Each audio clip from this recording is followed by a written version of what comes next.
हाय दोस्तों, आज हम लोग अंक गणित पढ़ेंगे। जो भी मेरे चैनल को देख रहे होंगे like and subscribe and share कर दीजिएगा।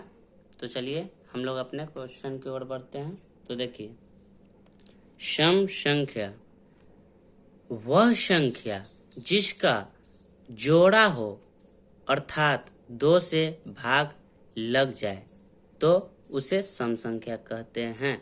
एक कह रहा है सम संख्या किसे कहते हैं, तो वह संख्या जिसका जोड़ा हो अर्थात 2 से भाग लग जाए तो उसे सम संख्या कहते हैं। जैसे 2, 4, 6, 8, 10, 12। देखिए ए भी 2 से लगेगा, 2 दूनी 4, 2 से लगेगा, 2 तिहाई 6, 2 से लगेगा, 2 चौका 8 लगेगा, 2 5 10, 2 छक 12 लगेगा। ठीक है दोस्तों, तो ये एक सम संख्या है। ठीक है, चलिए देखिए आगे हम लोग देखते हैं विषम संख्या।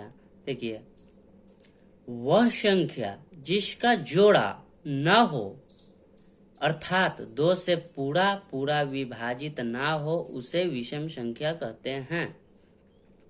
बोल रहा है विषम संख्या वह संख्या जिसका जोड़ा ना हो, जिसका जोड़ा ना हो, पेयर नहीं बने अर्थात 2 से पूरा पूरा विभाजित ना हो। यहाँ 2 से पूरा पूरा विभाजित हो जाए था, यहाँ 2 से पूरा पूरा विभाजित ना हो, उसे विषम संख्या कहते हैं। जैसे में देखते हैं 1, 3, 5, 7। देखिए 1, 3, 5, 7 इत्यादि और भी होगा। ठीक है, अब देखिए यहाँ नोट, देखिए नोट में, ठीक है, तो कोई भी नोट हो बहुत इम्पोर्टेंट होता है। साधारण बोल चाल की भाषा में सम को दोष तथा विषम संख्या को काग कहते हैं। साधारण बोलचाल में, बोलचाल की भाषा में सम को दोष तथा विषम को काग कहते हैं। ठीक है, आगे देखिए क्या है, प्राकृत संख्या। ठीक है, गिनती की संख्या को प्राकृत संख्या कहते हैं। इसे एन से सूचित करते हैं। इसे डिनोट क्या से किया जाता है, तो एन से, कैपिटल एन से।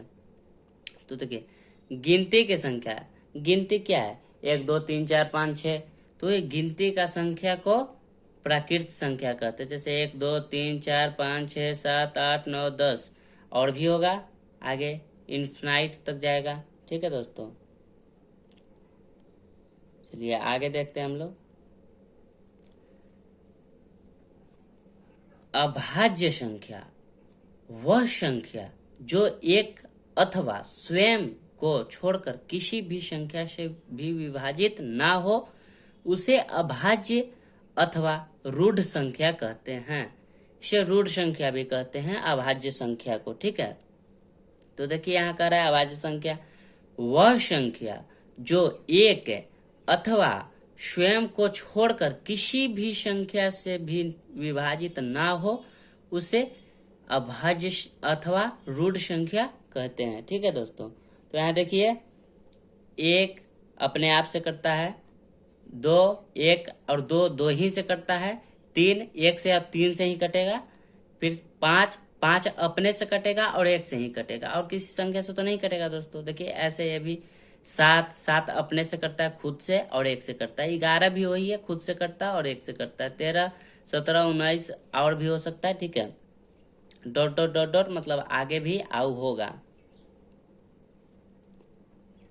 अब देखिए नोट, देखिए कोई भी नोट हो दोस्तों इम्पोर्टेंट होता है। ठीक है, तो देखिए गिनती की सबसे छोटी संख्या, पहला गिनती की सबसे छोटी संख्या 2 सम अभाज्य संख्या। ठीक है, 2 सम अभाज्य संख्या। तीसरा सबसे छोटी पूर्ण संख्या 0 मतलब शून्य है, 0 को ही शून्य हम लोग कहते हैं। और आगे देखते हैं, चलिए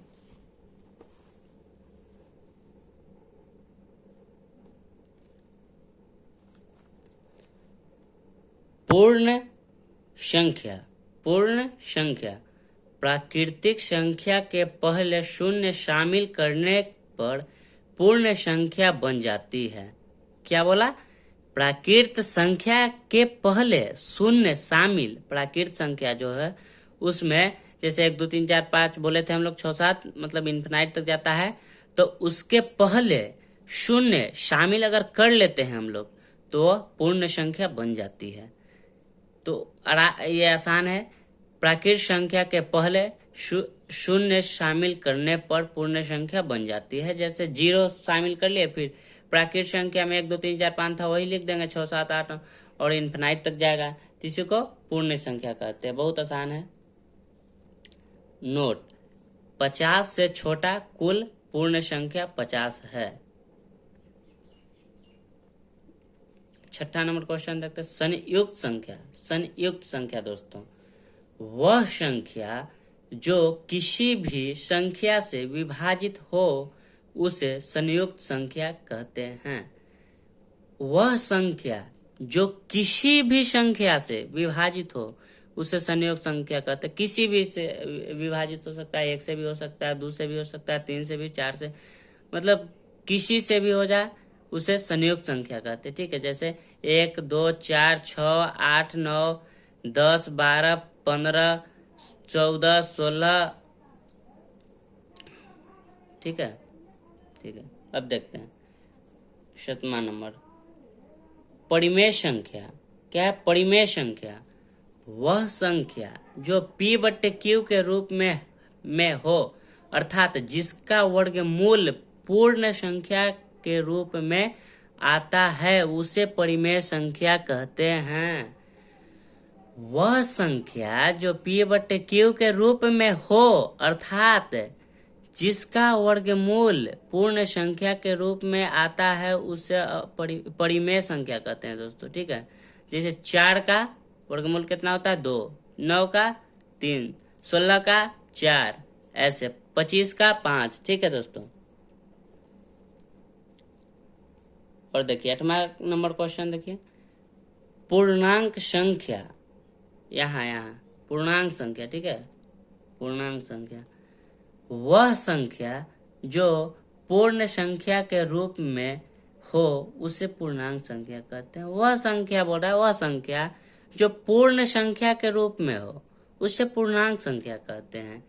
ठीक है, तो कितना देखिए, -3 -2 -1 0 1 2। ठीक है, ऐसा ना बढ़ता है।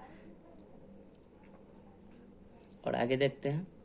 देखिए, पूर्णांक संख्या 2 तरह के होते हैं। पूर्णांक संख्या जो है दोस्तों वो 2 तरह के होते हैं। तो कौन कौन होते हैं हम लोग देखेंगे। ए, आप पहला भी लिख सकते थे, कोई बात नहीं है। ठीक है, हमने ए माना है। ठीक है, धन पूर्णांक संख्या 2 होती है, एक धन और एक ऋण, तो दोनों के बारे में हम लोग जानेंगे। ठीक है, धन पूर्णांक संख्या वह पूर्णांक संख्या जो धनात्मक हो उसे धन पूर्णांक संख्या कहते हैं। जो धनात्मक हो उसे धनात्मक किसे कहते हैं हम लोग? जो प्लस में रहता है उसे धनात्मक कहते हैं, जो माइनस में रहता है उसे ऋणात्मक कहते हैं। तो वह पूर्णांक संख्या जो धनात्मक हो उसे धन पूर्णांक संख्या कहते हैं। जैसे 2 4 6 8, ये तो प्लस में है तो इसे धनात्मक कहेंगे। अब देखिए, ऋण पूर्णांक संख्या वह पूर्णांक संख्या जो ऋणात्मक हो तो उसे ऋण पूर्णांक कहते हैं। जैसे -3 -2। ठीक है दोस्तों, -1। कुछ देखिए कह क्या रहा है, ऋण पूर्णांक संख्या। यहाँ धन पूर्णांक 2 होता है, हम लोग आगे हम बताए थे।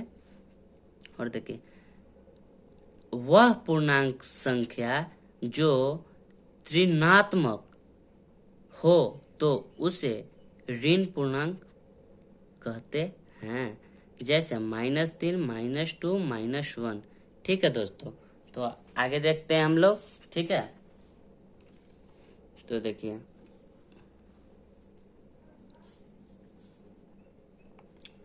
वास्तविक संख्या।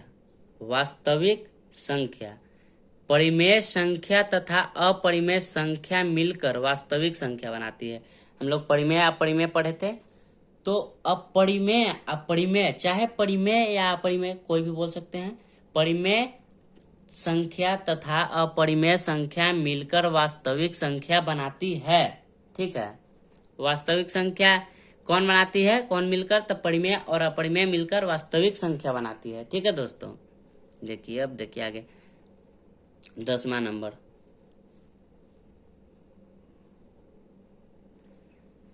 भाज्य बराबर भाजक गुने भागफल प्लस शेषफल।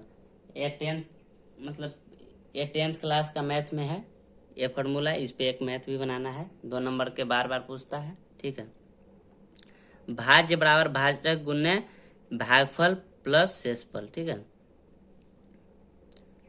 वह संख्या जिससे भाग देते हैं उसे भाजक कहते हैं। वह संख्या जिससे भाग देते हैं उसे भाजक मतलब कहते हैं, और जिसमें भाग देने पर जो फल प्राप्त होता है उसे भागफल कहते हैं, तथा घटाने पर जो बचता है उसे शेषफल कहते हैं। तो मतलब हम ऐसे लिख दिए सीधे, वह संख्या जिससे भाग देते हैं उसे भाजक, जिसमें भाग देने पर जो फल प्राप्त होता है उसे भागफल, तथा घटाने पर जो बचता है उसे शेष फल कहते हैं या शेष कहते हैं। बात बराबर। ठीक है दोस्तों, तो आप लोग मेरे चैनल को subscribe and like and share कर दे। तो दोस्तों आपके लिए ऐसे ही वीडियो हम लाते रहेंगे। ठीक है, तो अभी के लिए धन्यवाद।